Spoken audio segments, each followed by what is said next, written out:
So, hi everyone! In this video is ituturo ko sa inyo yung iba't ibang types ng order block and then paano sila i-plot, okay? And then kung paano tayo magre-refine, okay? So, una natin guys is itong bullish order block lahat ng nasa left and then bearish order block lahat ng nasa right, okay? So, ibig sabihin nun, sa mga bullish order block ginagamit natin siya for buy long setups. Then, yung mga bearish order blocks naman is ginagamit natin for sell short setups. Okay? So, unang order block natin. Okay? So, ilalagay ko to sa quick guide or cheat sheets natin dun sa website, then Discord. Okay? So, pwede nyo tong i-download. Okay? So, hanap muna tayo ng example nito. So, ayun guys, una is ito. Hanap tayo ng example nito sa live chart. Okay? So, gagamitin na rin natin yung pagre-refine.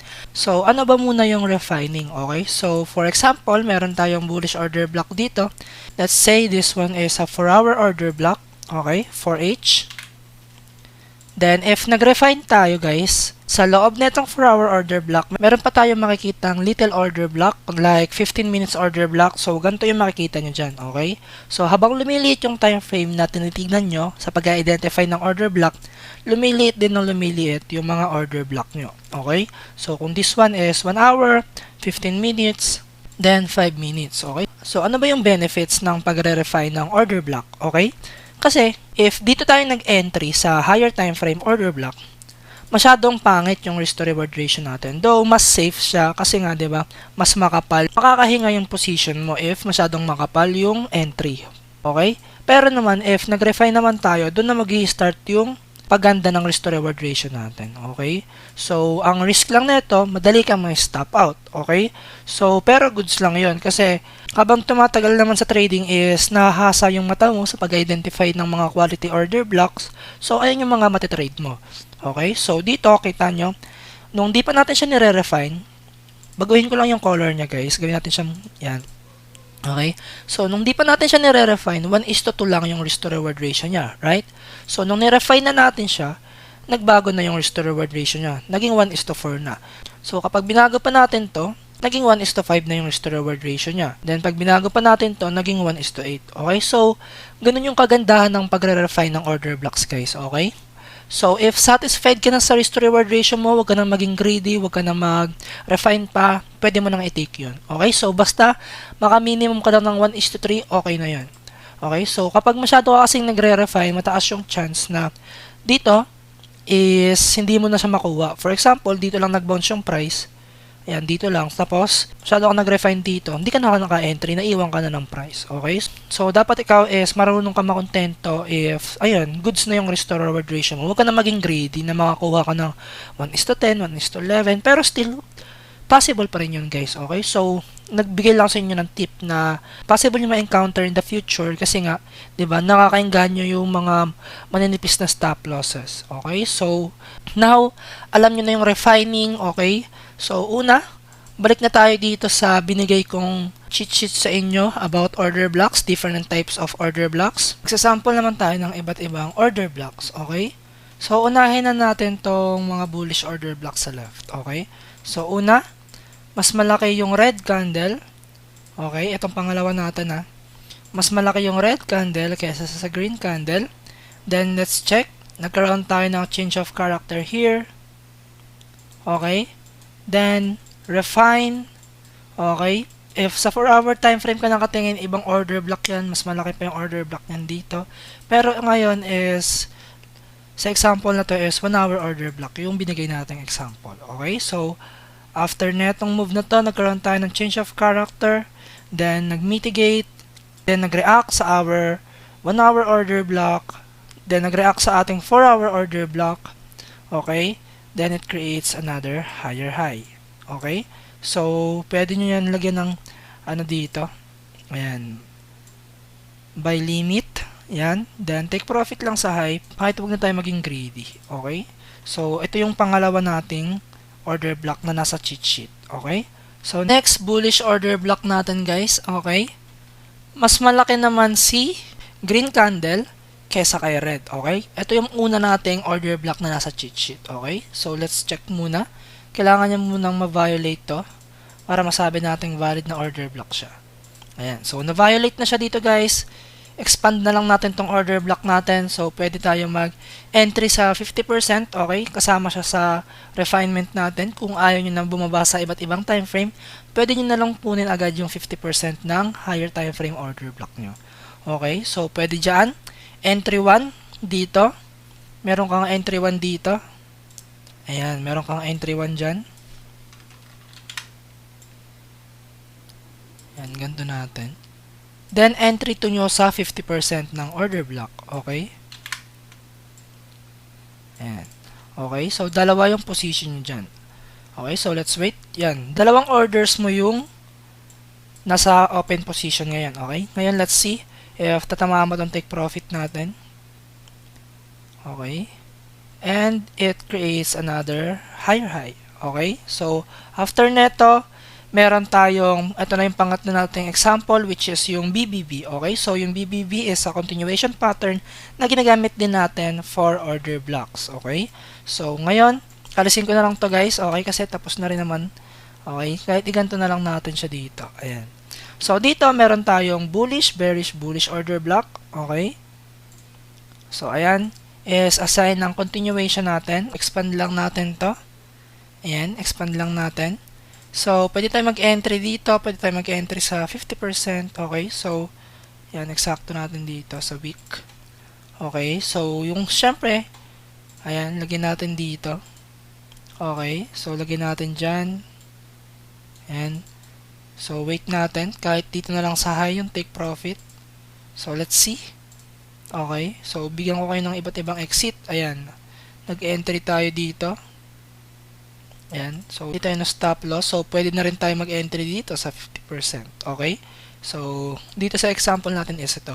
Bigyan ko kayo ng iba pang exit type. Okay? Pwede nyo hindi targetin yung high. Pwede nyo targetin yung next order block or supply or demand zone natin. So, yung supply and demand is ituturo ko rin yan. Okay? So, pwede nyo targetin lang to. Ayan. Check natin if nasa 1:3. Kahit 1:3 lang kunin nyo, goods na yan guys. Kahit minimum. Okay, so bibigyan ko kayo ng iba't ibang entry and exit pag ginawa ko na yung video natin. Okay, so let's say dito tayo nag-entry. Let's see if tatamaan yung take profit natin. Ayan, okay. So now, pwede nyo targetin yun. Okay, so 1:3 lang, fix. Okay lang yan. Okay, so now, na-explain ko na yung tatlong types ng order block natin. Okay, doon naman tayo sa bearish order block. Okay, so now, let's see if ito, ayan, so dito meron tayong confirmation ng change of character in this area, right? So meron tayong order block here, right? Then next is nasaan siya dito? Itong first order block natin, mas malaki yung red candle kaysa sa green candle, so doon yung order block natin. So pwede natin mag-entry dito and then kahit sa 50%. Okay? So, let's see. 1:3 lang muna kunin natin. Ayan, 1:3 lang muna para mas mabilis. Ayan. Kita niyo yung reaction. 2 entries na tayo dyan. Then, take profit sa 1:3. Okay? So, pwede nyo pa targetin yung low nya. Okay? So, next guys is, meron na tayong change of character here. Okay? So, pwede pa tayo pumunta sa ibang time frame like 1 hour. Okay? So, identify natin, okay, pangalawa siya dito sa cheat sheet natin, mas malaki yung green candle kesa sa red candle. Okay, so, pwede nating i-plot dito sa, ayan, pwede nating i-plot dyan. Okay, then, kahit baba tayo sa 15 minutes, kasi meron tayong break of structure or change of reversal, meron tayong change of character here. Okay, so, pwede tayong mag-entry dito. Pwede tayo mag-entry dyan. Kahit take profit natin itong pinaka-low, pwedeng 1:3 lang. So, choice nyo yun. So, let's see. If ito na ba yung pinaka-low, pwede pa rin tayo mag-take profit dito sa, or pwede pa rin tayo mag-entry dito sa 50%. Okay? So, now, ito yung pangalawang cheat sheet natin dito sa order block. Let's see what will happen. Okay? So, okay. Kita nyo kung paano minimitigate yung ano. Kita nyo yung mitigation, guys. Hinihigop talaga yung price pataas dito sa order block natin. Then, entry. Okay? Then, bagsak. Okay? Let's see. If tatamaan ba yung take profit? Yes, tinamaan. Okay? Kita nyo guys. So, ayun yung pangalawang order block natin. Okay, then paano siya i-plot? Okay, ganun lang. Madali lang man siya i-plot, guys. Okay, pwede nyo siyang i-plot dito. Okay, pwede nyo siyang i-plot dito sa open hanggang week. Okay, ng order block na yon. Pwede nyo pa rin isama yung week ng order block na to. Okay, so your choice na yun, guys. Okay, so ako, if satisfied na ako sa risk to reward ratio with week, hindi ko na sinasama tong body na to. Pero if medyo makapal yung week or medyo mahaba, sinasama ko tong body order block. Okay? So, next is BBB. So, again guys, yung BBB is a continuation pattern na ginagamit din natin for order block. Okay? So, dito meron na tayong break of structure, right? So, ito yung BBB guys. 3 candlestick formation siya. Okay? So, 1, 2, 3. Yan, kitang-kita naman natin. Then, yung plotting is nasa gitna. Okay? Itong plotting natin. Okay? So, pwede tayo mag-entry dito. Okay? So, sa plotting guys, madali lang siya guys. Okay? So, gayahin nyo lang yung nasa cheat sheet. Okay? Kung paano ko siya pinaplot. Okay? So, reference nyo na lang if anong gusto nyo. Kasama ba yung week? Kasama ba yung body? Pero ako, ganun nga yung adjustment ko. If medyo mahaba yung week ng order block ko, is yung body yung kinukuha ko. So, if satisfied naman ako sa restore reward ratio with week, di ko na siya ina-adjust sa body. Okay? So, let's see. So, ayan, entry. Okay, dalawa dito, dalawang position natin na entry dyan. Then, let's see if tatamaan ba yung take profit natin. Okay, medyo, ayun, lumipad. Ayun, bumagsak na siya. Okay, so now, ganun yung plotting ng 6 types ng order blocks natin guys. Okay, ito yung BBB natin. Okay, so ito yung 6 types ng order block natin. So, ilalagay ko siya sa cheat sheets natin or sa quick guide sa Discord. Okay? So, pwede nyo siyang i-guide. Pwede nyo siyang i-download as guide. Okay? So, recap lang ng video natin. Okay? Yung 6 type order blocks. Okay? So, ginagamit natin sila para hindi tayo nalilito sa mga plotting ng order block. Okay? So, if hindi tayo sanay sa pag-identify nito, medyo mahirapan tayo sa pag-identify ng iba't ibang klaseng order block. So, pwede nyo siyang gawing practice para masana yung mata nyo sa 6 types ng order blocks na tinitignan natin. Okay?